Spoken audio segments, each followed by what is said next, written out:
धुले शहर में कचरे का साम्राज्य फैला हुआ है, जबकि महापालिका प्रशासन नागरिकों से कर वसूलने के लिए सक्रिय है, लेकिन शहर की सफाई के लिए कोई ठोस कदम नहीं उठाए जा रहे हैं।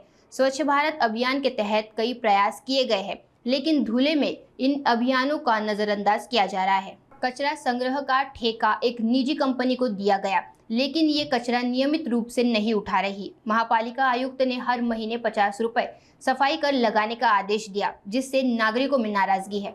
तर धुळे शहरामध्ये आज जवळपास 6 लाख लोकसंख्या आहे आणि 6 लाख लोकसंख्येच्या प्रमाणे आज आपल्याकडे 1,20,000 मालमत्ताधारक आहेत आणि त्या प्रत्येकाच्या डोर टू डोर कलेक्शन हे स्वयंभू ट्रान्सफर मार्फत करण्यात येत आहे। तर घनकचरा नियम 2016 च्या अनुषंगाने कचरा वर्गीकृत करून घंटागाडीमध्ये नागरिकांनी दिला पाहिजे।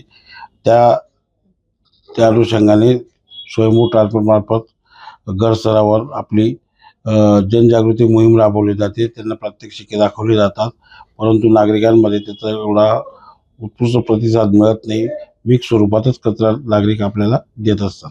सर, जो कचरा कलेक्शन करताना जे वर्गीकृत न केल्यामुळे तो कचरा मिक्स स्वरूपात आपल्या कंपोस्ट डेपो साईडवर येतो आणि तो कुजतो आणि त्या कुजल्यामुळे काही ठराविक कालावधीनंतर त्यापासून मिथेन गॅस तयार होतो आणि तो अत्यंत ज्वलनशील गॅस असल्यामुळे त्याच्यातून तो आग लागीचा प्रकार होत असतात। सर, हे कारण जर निश्चित असलं, मागच्या वर्षी आपल्याकडे प्रोसेसिंग प्लांट आपल्याला नव्हता, परंतु या वर्षी आयुक्त मॅडमांनी तथा प्रशासक साहेब यांनी आपल्याला कचऱ्यावर प्रोसेसिंग करण्यासाठी एक निविदा प्रसिद्ध करून एक कंपनीला आपल्याला कचरा प्रोसेसिंगसाठी टेंडर दिलं आणि त्याचं काम या 2 महिन्यापासून एकदम सुरळीत सुरू आहे। सर, मी आधी माझा परिचय करून देतो। मी लक्ष्मण पाटील, मुख्य स्वच्छता निरीक्षक, धुळे महानगरपालिका धुळे।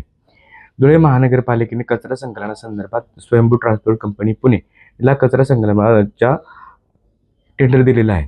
तर महानगरपालिकेने त्यांना 79 घंटा गाड्या प्रोव्हाइड केल्या आहेत आणि त्यांनी 4 ट्रॅक्टर मनपाचे आणि 28 ट्रॅक्टर स्वयंभू ट्रान्सपोर्टने लावलेले आहेत। त्याच्यामध्ये डेब्रेज उचलायचं काम ते 32 ट्रॅक्टरांमार्फत होतं आणि 79 घंटा गाड्यांमार्फत शहरातील विविध भागातील दैनंदिन कचरा संकलन करायचं काम होतं।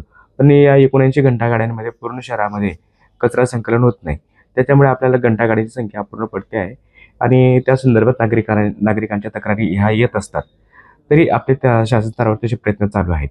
दुसरी गोष्ट अशी आहे की कचरा संकलन करून आपण वरखडी रोडला कचरा डेपो आहे आमचा, त्याच्यामध्ये हे कचरा तिथं कलेक्शन केलं जातं आणि त्याच्यामध्ये वर्गीकरणाचं काम हे बाकीचं आमचे जाधव साहेब तुम्हाला सांगतील। त्या संदर्भात त्यांना वेळोवेळी सूचना देण्यात येतात आणि त्यांनी त्याच्या कामामध्ये सुधारणा केल्या नाही तर आपण त्यांना त्या पद्धतीने नोटीस पण आपण त्यांना देत असतो। सामाजिक कार्यकर्ते या नात्याने मला एवढंच सांगावं असं वाटतं की या शहरामध्ये चाललं तरी काय, कारण ठिकठिकाणी आता नगरसेवक नसताना देखील आयुक्त जे प्रशासक बसलेले ते प्रशासक त्यांच्या पद्धतीने करत असेल, परंतु मला एवढं सांगायचं आहे की जे बाहेरचे ठेकेदार आहेत त्या ठेकेदारांना ठेका दिला जातो, पण आमचे धुळेकर ठेकेदार कुठे गेलेत?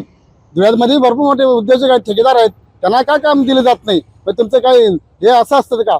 मग मंत्र्यांनी काही सांगितलं आणि तुम्ही काही ऐकायचं म्हणून आम्ही धुळेकर नागरिक या विषयावर त्रस्त झालो आहेत। एवढे गाण्याचे साम्राज्य आहेत, नाले साफसफाई होत नाही। आता पावसाळी तोंडावर आलेले आहेत तरी नाले साफसफाई झाली पाहिजे, त्याची खोली केली पाहिजे आणि जेणेकरून चौकात हा मोठा उकिरडा पडलेला असतो, त्याच्यात कोरोनासारखा रोगराई अशी विविध रोगराई पसरते आणि म्हणून लवकरात लवकर या महापालिका आयुक्तांनी कचऱ्याची विल्हेवाट लावावी, अन्यथा आम्हाला आंदोलन केल्याशिवाय राहता येणार नाही। नमस्कार।